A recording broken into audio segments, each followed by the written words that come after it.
Hey friends, welcome back to another episode of Spirit-Filled USA, the whiskey podcast that ain't a podcast at all. Nope. We're coming to you from the Bourbon Basement in Beautiful Morgantown, West Virginia. Zach, what are we getting into today? It's the Saint of Jim Beam. We're getting into the Booker's Reserves, the 2025 release. Let's get into it.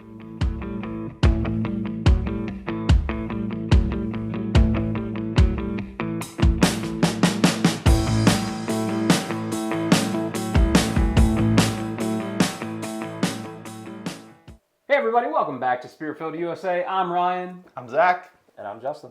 We are getting into the Booker's Reserves 2025 edition. Zach, tell us a little bit about it.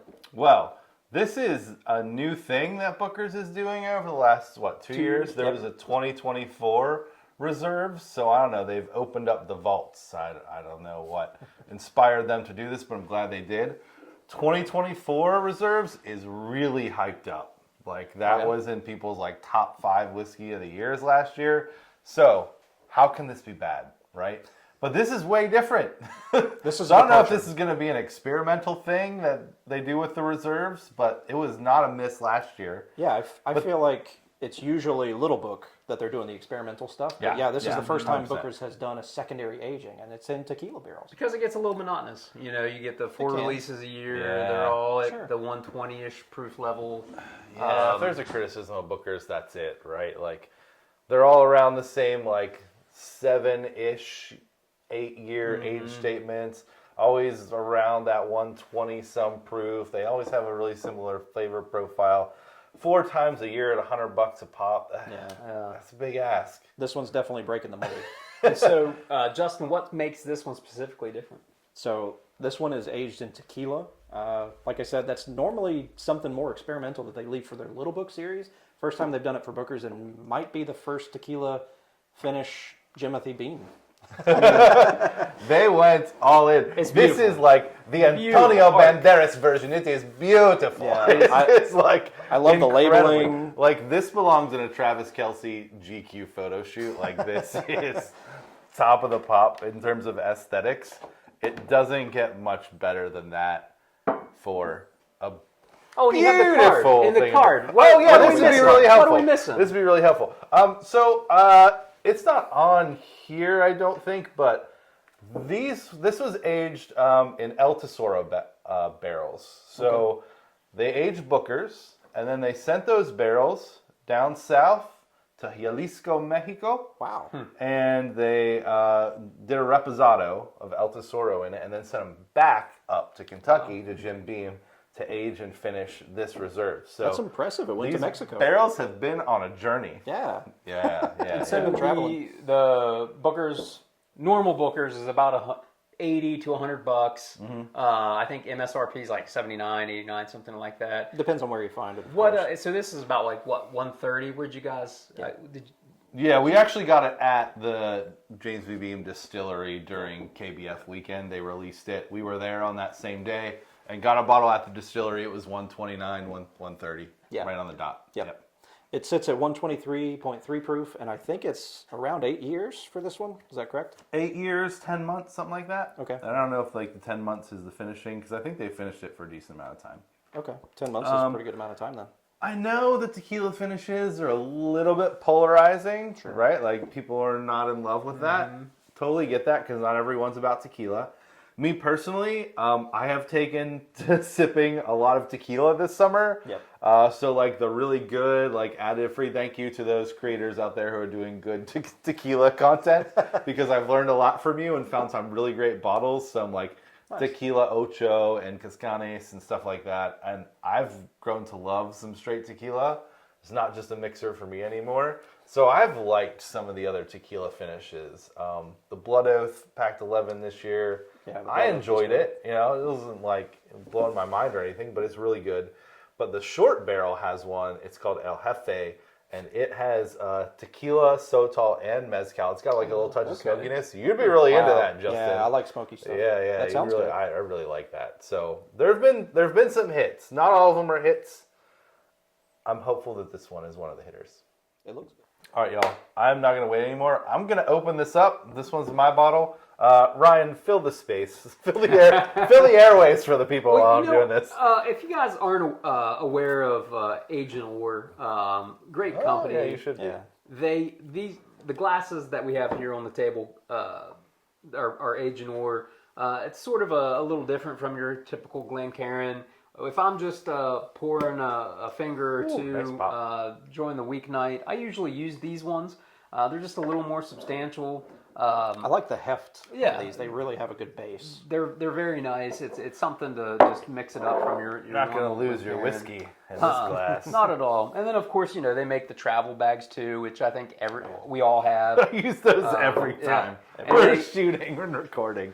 I have one of those bags. They came out. Did you guys see they came out with like an eight bottle XL Was it 8 or version? 6? Yeah. Was it 6 was or one of 8? the there's two, an XL It version? seems like Look at that. those were the ones you take to Kentucky. We needed that for Bourbon Fest. I'll probably need 2 of them. Yeah. That's okay. All right. Let's see what this has to hold. I know fresh crack isn't necessarily the way to go. Ideally we would have opened it 20 minutes ago and let it air out. But Sure. we're doing the best we can here at Spirit Filled USA. That's all right. We're trying, guys. We're trying. That nose. We only have so much time here. We all have day jobs, believe it or not. Oh, the nose on that's nice. Mm-hmm. It is.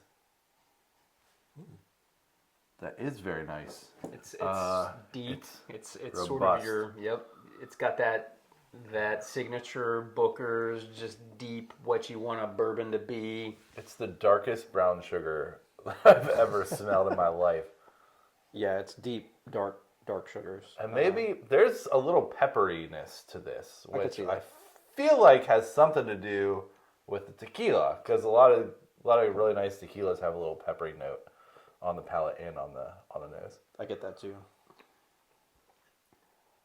It's rich. Are you diving It's on very it? vanilla-y.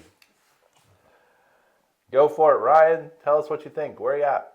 I mean, I think those flavors carry through on the palate. Sort of those deep, rich, typical bourbon, brown sugar, vanilla, and I think there's more of that sweet. that pepper, that little more of that pepper, and a little for me a pepper's little coming in. herbalness, just a little touch of herbalness. I can't really put my finger on which, but I don't know if that's from the tequila or what it may be from. Spicy on the back end. It is. It's very sweet up front. That is like butterscotch for days on the front of the palate.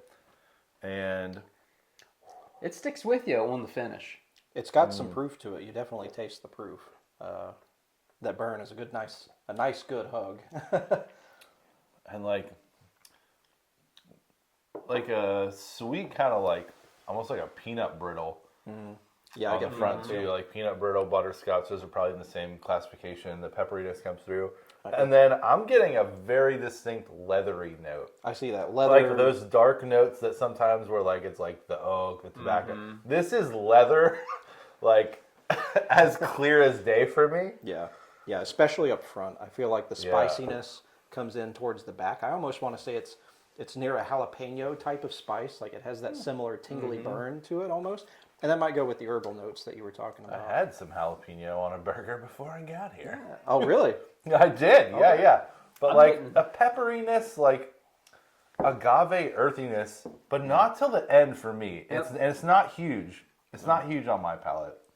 What are you getting? I feel like you're getting It's about the same, more. It's just I'm getting more of those sort of peppery herbal, and even on the nose now that I've had a couple sips, I'm getting a little more of that. Like, oh, was there tequila in this glass before I put bourbon in it? yeah, it's like if you shared a glass of New York tequila. I can see that.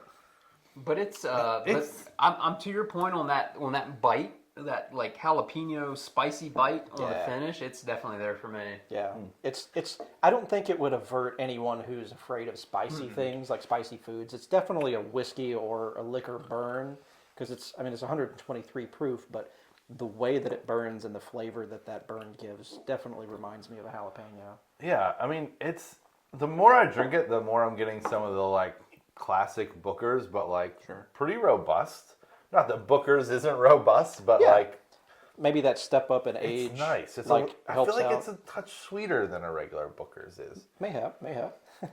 Yeah, and the nuttiness is muted a little bit more than a lot of times the Bookers are. Yeah, So you know- maybe this tequila is a real balancing act for this. I feel like, and it may be Blend. the tequila bringing it, but this has more smoke to it than a normal Booker's, and I love smoke flavor.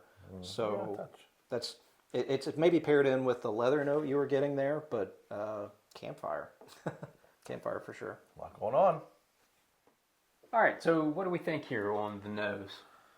On the nose, what are we giving out of 5 wafers? The nose is beautiful. I'm going for a 3.5. Because I love tequila as well. This is the best of both worlds for me. This is fun seeing you so excited about this with the tequila. I'm a I'm fan. not big on tequila. You've been getting me plugged into that world. They're definitely moving forward in the craft realm. I'm going to agree with 3.5. I feel like it's kind of a bouquet, honestly. Yep, it's I'm there with you, 3.5. I typically like my tequila mixed with sours mix and lime and some jalapenos and a margarita. You're not drinking the right tequila. But no, I like this. It's 3.5 on the nose. On the palate, I am going to a 4 on the palate. I really like this a whole lot. It's up there with like the best Booker's batches, maybe just slightly above it that I've had. I like that Kentucky tea batch. That's probably my favorite. But this, it's got more going on. it's 4. This is a high. It's a high point for me on the palate. 4 for me on the palate. It's just, you get those traditional I'm glad you like Booker's it. flavors. I do. You just get a little of that pepper, and for some, I'm still getting a little bit of that herbalness to it. But for sure, 4. Yeah, and the mouth feels also. I don't want to overlook that. It's nice. We haven't talked about that yet. Maybe you were going to talk about that. Maybe I was. No, it's definitely got a good mouthfeel. The legs on it are pretty decent. They're not the best that I've seen, at least at this proof, but it's got a great viscosity to it. I feel like I want to give this a 3.5 on the palate so that I can give it a 4 on the finish, just because I love the finish so much. Yep. On All right, this. do it. I was going to say a 4.5 on the finish. Okay.